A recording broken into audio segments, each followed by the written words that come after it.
We're just gonna drop it right into the water. Same texture as just a bocconcini. Tastes exactly like a bocconcini. It does. So turn this into this. Hey. All right, as you can see, the water has now come to a boil. We're gonna show you guys the temperature for doing this here because we got asked this question on the burrata video. So yes, the water does come to a boil. We're bringing it to a boil just to ensure that the water is hot enough to melt the cheese. That's what we're doing. So that's the only reason why we're bringing it to a boil, because that's what we're looking for. We're looking for a temperature that's enough that's gonna melt the cheese. So there we go. We got our shredded cheese. We're just gonna drop it right into the water. We're gonna take the bottom end of the spoon and we're just gonna start stirring this cheese just to bring it all together in the hot water. And if you're wondering what cheese we're using, it's 17% milk fat with a 52% moisture. Humidité. That's what Humidité. Humidité, and it's râpé. So we're just gonna keep bringing it all together. So you can see it's starting to make a big strand in there. So as we're doing this, the water is obviously going to start to cool down, which is perfectly fine because we don't want to be sticking our fingers in the boiling water anyways. No. And so the cheese helps cool it down a bit too. But this is the important part of doing this, so you get the nice white color on your cheese, is the stirring right now and the pulling of it. Mm-hmm. You got to work the cheese. So essentially what we're doing is we're going backwards. Yes. So if you're making mozzarella, you eventually get to this point. It's like, look at the white color difference now between that and that. See, working the cheese. Because you notice with bocconcini, they're very white. Yeah. So yeah, we're working the cheese. As long as there's heat in the water, this cheese is going to be pliable and you're going to be able to just keep stirring it around. Yeah. So if you feel like the cheese is like, oh, it's so soft, just keep going, keep stirring. It's going to come together. Yeah. So as you can see, there's no loose shreds anymore. It's all mixed. It's amalgamated. Look at that. Yeah, just keep playing with it. Pull it. Pull it. It's like you're making candy. So after you mix it with the wooden spoon, the cheese will eventually cool down a bit and it'll be easier to handle with your hands, but I still recommend some gloves because it's still going to be a little bit warm. And now what you're going to do is just keep playing with the cheese and stretch it. It's going to change texture. It's going to be kind of like, I guess, when you're making mozzarella. And if you find that it gets stiff, just add some more hot water to it.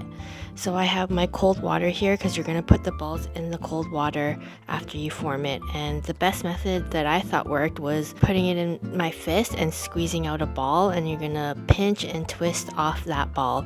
And you'll see later on that Chef MPH uses a knife, and actually that works quite well. Kind of reminds me of something. And we give it a little twist. A twist. Like a little twist. And we twist and we twist some more until the little gonad is basically a pop right off. We're going to squeeze.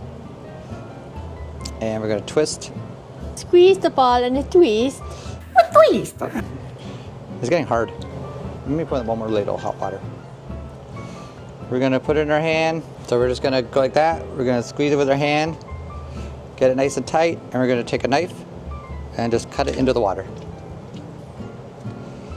Get the ball. Get right under it. Nice ball. Into the water. You always see that weird cut on the bocconcinis. Yeah, maybe it's because machine or Cuts something. it into the water. That actually works good with the knife. And then you got bocconcini after. So cute. So we got the bocconcinis done. When you make these, you make them ahead of time. You just want to store them in water until you're ready to use them. And so right now we're ready to use them. So we're going to grab a couple of them out of the water. You know how you can tell they're homemade because none of them are the same size.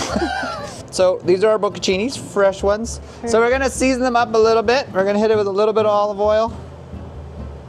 Tiny bit of olive oil just to give them some shine, flavor. A little bit of salt and pepper. We're gonna toss them around. So we're gonna just make some little mini skewers. So we're gonna take a grape tomato. They have been also tossed in a little bit of olive oil and salt and pepper. And we're gonna hit it with one of our bocconcinis. And then another little tomato.